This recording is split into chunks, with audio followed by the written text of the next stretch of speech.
Welcome NEET fight जंगी में आप सभी का स्वागत है। यार कुछ अच्छी और कुछ टुच्ची खबरों के साथ मैं फिर मौजूद हूँ आपके सामने, प्रस्तुत हूँ आपके सामने। हिंदी बोलता है क्या? यार पहले तो बात कर लेते हैं डेना वाइट की। पिछले वीडियो के साथ कुछ लोग नाराज़ हुए, कुछ लोगों को सही लगा। जिनको सही लगा उनको बहुत बहुत धन्यवाद। जिनको नाराज़ हुए, मेरे को घंटा नहीं फर्क पड़ता दोस्त तुम्हारी नाराज़गी से। बट तुम में से कुछ लोग ऐसे हैं जिन्होंने बहुत अच्छे क्वेश्चन पूछे। किसी ने पेपर व्यू को लेकर क्वेश्चन पूछा, किसी ने एक्चुअली वैल्यू फॉर फाइटर के लिए क्वेश्चन पूछा, है ना। किसी ने पूछा कि सऊदी अरेबिया अगर ऐसे ही पैसे देते जाएगा नुकसान उठा के तो क्या होगा।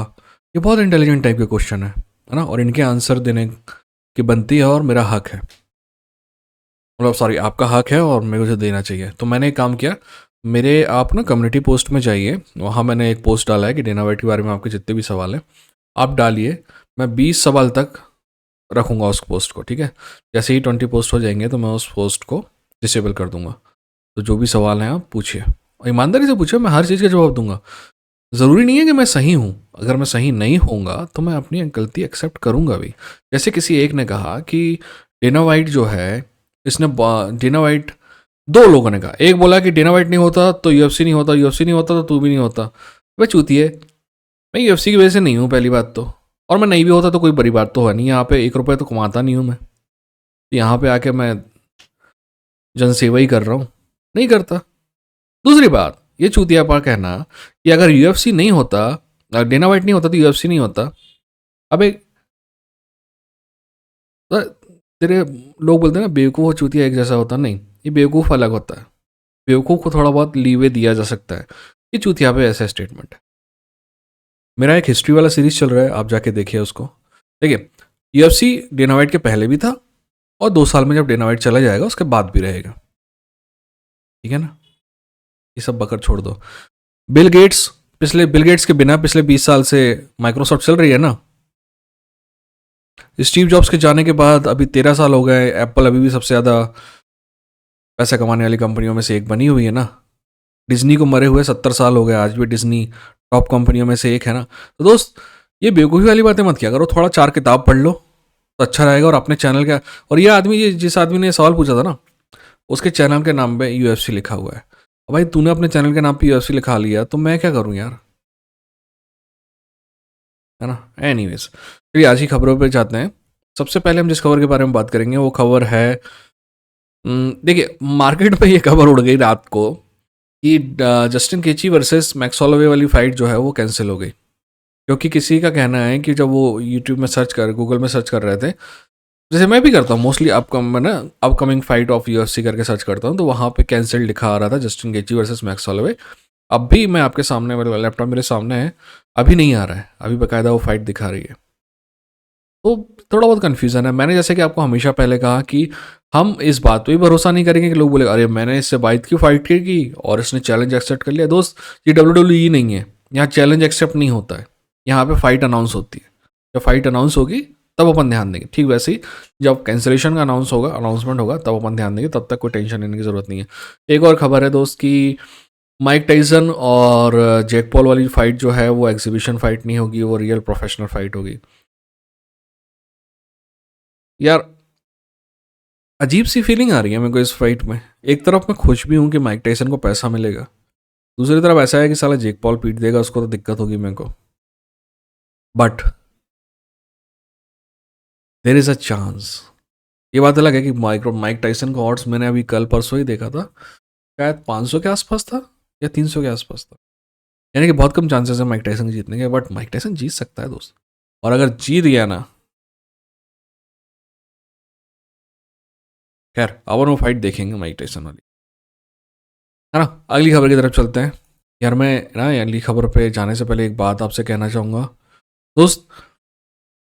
मैं ना हमेशा से इस बात पे विश्वास करता हूँ कि आपका अपना एक ओपिनियन होना चाहिए।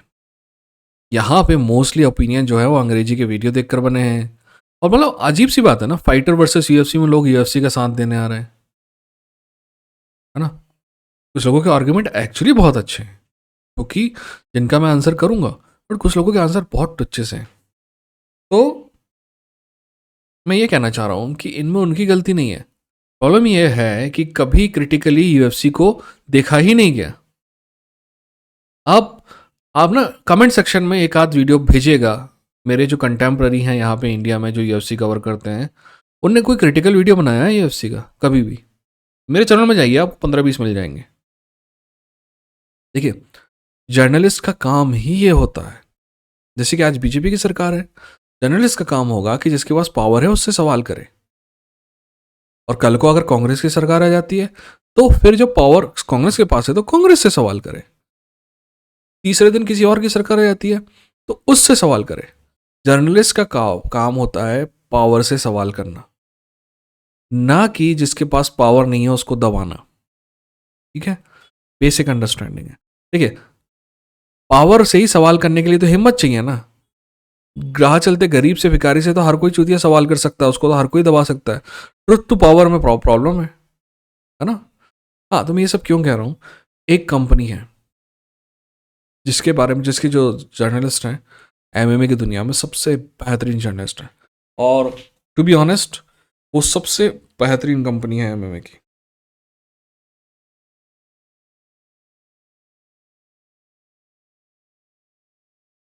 सॉरी, सबसे इंटेलिजेंट टाइप के राइटर हैं, एक्चुअली ट्रुथ टू पावर भी करते हैं। और इसी वजह से यूएफसी के कई कंटेंट उनको, यूएफसी के फाइटर्स के इंटरव्यू उनको नहीं मिलते हैं। कभी कभी यूएफसी का फाइटर, मतलब जो आपका पास होता है, करस्पॉन्डेंस पास होता है यूएफसी की प्रेस कॉन्फ्रेंस के लिए, वो भी उनको नहीं मिलता है। मैं किस कंपनी के बारे में बात कर रहा हूँ? मैं कंपनी के बारे में बात कर रहा हूँ जिसका नाम है ब्लडी एल्बो। तो उस ब्लडी एल्बो एमएमए की दुनिया की सबसे बेहतरीन जर्नलिस्ट ऑर्गेनाइजेशन है, सबसे बेहतरीन। आप हमेशा उनकी खबरों का भरोसा कर सकते थे। मैं थे क्यों बोल रहा हूँ, क्योंकि ब्लडी एल्बो बहुत नुकसान में चल रही है और ब्लडी एल्बो बिक रही है। तो it's a sad news. Bloody elbow is a great website. उम्मीद है कि भाई कोई ऐसा आदमी खरीदेगा जो उनके टाइप के जर्नलिज्म को कंटिन्यू रखना चाहेगा, क्योंकि अगर वो पैसा कमाना चाहेगा तो ब्लडी एल्बो का जो मॉडल है उसमें पैसा तो नहीं आता यार। पावर के साथ सच बोलोगे तो पैसा नहीं आता है, ठीक है ना, सिंपल सी बात है। मैं आपको अपना एग्जांपल देता हूँ। अगर मुझे यहाँ पे ज़्यादा व्यूज़ चाहिए ना तो मैं तारीख की वीडियो बना सकता हूँ बहुत सारे स्टार्स के, बट मैं तो हर किसी के प्रति क्रिटिकल रहा हूँ, चाहे वो हबीब हो, चाहे वो कॉर्नर हो, चाहे वो यूएफसी में डेना वाइट हो, और यही काम है। It's a critical look at it. यार एक आदमी ने बोला कि मेरे को लगता है कि तुम कोई गेम वेम खेले होगे। दोस्त, मैंने गेम बहुत खेला है और बहुत आगे तक गया हूँ, ठीक है ना। बट ये बात सही है क्या दोस्त, अपनी हालत देख के लगता है अपन ओवरवेट है यार। तो तुम्हारा जोक जो है वो एक्चुअली सही है। एनीवेज, और एक और बहुत फनी जोक था। क्या था कि Paulo Costa is like Michael Chandler of middle weight. That was also funny. Okay, अगली खबर जो है वो एमबीपी और वंडरबॉय थॉमसन को लेके है। देखिए, आपको मैंने पहले भी कहा है और मैं फिर से एक और बार पे शायद पिछले बार एनालिसिस कर रहा था तब भी कहा था कि मैं जो फाइट देखना चाहता हूँ वो है वंडरबॉय थॉमसन वर्सेस एमवीपी। पर मैंने ये भी कहा था कि वो फाइट हो सकता है कि बहुत बोरिंग हो, और एमबीपी ने भी वही कहा है। एमबीपी का कहना है कि अगर हम दोनों फाइट करेंगे ना तो बहुत अच्छे चांस हैं कि फाइट में ना हम, क्या कहते हैं उसको, आप कैसे कहेंगे कि उसने कहा कि फाइट में हम पॉइंट पॉइंट ग्रैब करने के लिए एक दूसरे से बहुत दूर रहेंगे, बहुत छोटा बहुत मोमेंट होगा, बहुत कम एक्शन होगा, बहुत कम डैमेज होगा। टू बी ऑनेस्ट, मैं एमबीपी से 100% एग्री करता हूँ, और पर फिर भी मैं वो फाइट देखना, बोरिंग होगी तो होगी भाई, फाइट करने का है। अगली खबर है, कर्टिस ब्लेड ने कहा है कि उसने टॉम स्पिनॉल को चैलेंज किया और टॉम स्पिनॉल ने कहा कि I am ready to fight. But जैसे कि मैंने कहा कि यहाँ पर ना टॉम स्पिनॉल डिसाइड करता है ना कर्टिस ब्लेड डिसाइड करता है, ना इन दोनों के बाप डिसाइड करते हैं कौन फाइट करेगा। यहाँ यूएफसी डिसाइड करती है कौन फाइट करेगा। तो जब तक यूएफसी का अनाउंसमेंट नहीं आता तब तक अपन टेंशन नहीं लेते हैं। आखिरी खबर यह है कि भाई बेनुआ सैन डेनी जो है ना, उनने कहा कि मेरे पास सब आप लोगों को ना देने के लिए सिर्फ एक राउंड था। वो क्या है ना, मेरे को स्टाफ इन्फेक्शन हो गया था यहाँ पे, नहीं तो मैं तो बिल्कुल फोड़ डालता, 3 टाइम फोड़ के आता। अच्छा, यार तुमको देख के तो नहीं लग रहा था कि तुमको स्टाफ इन्फेक्शन, मतलब एंटीबायोटिक है? स्टाफ इन्फेक्शन मैंने देखा उसका, वो एंड का स्टाफ इन्फेक्शन है। मेरे को हुआ है, एक बार नहीं, दुनिया में 3 बार हुआ लाइफ में। वो जो छेद दिख रहा था ना हल्का सा, वो एंड में आता है, शुरू में नहीं आता है। और जो एंटीबायोटिक का असर होता है वो खत्म हो चुका होता है जब वो आता है। तो वो कटा, मतलब चीरा लगने के बाद का स्टाफ इन्फेक्शन है। यार चूतिया तो मत बनाओ हमको। चलो ठीक है, स्टाफ इन्फेक्शन था, चलो ठीक है, तुमको एंटीबायोटिक ले रहे थे, तुमको तुम्हारे कार्डियो से तो वैसा नहीं लग रहा था। यार तुम भड़ भड़ा के हाथ नीचे करके आगे बढ़ते जाओगे इतने टॉप क्लास बॉक्सर के सामने, स्ट्राइकर के सामने, तो क्या तुम उम्मीद करते हो कि तुम बच जाओगे? वो फाइट बेनवा सेंडनी जीत सकता था अगर दिमाग लगाया होता तो। आप भड़ भड़ा के बढ़ते जाओगे ना तो पब्लिक की तारीफ जरूर मिलेगी आपको, है ना। हो सकता है डेना वाइट भी आपसे खुश हो, और जब कल को जो सीटी आएगा ना दिमाग में, तो ना डेना वाइट पैसे देने आएगा तुमको, ना पब्लिक। जूतियों की कमी नहीं, गाली भी 1-2 हज़ार मिलते हैं। और स्टाफ इन्फेक्शन जो है ना, ये बहाना बनाना छोड़ दो कि स्टाफ इन्फेक्शन था, ये था, वो था।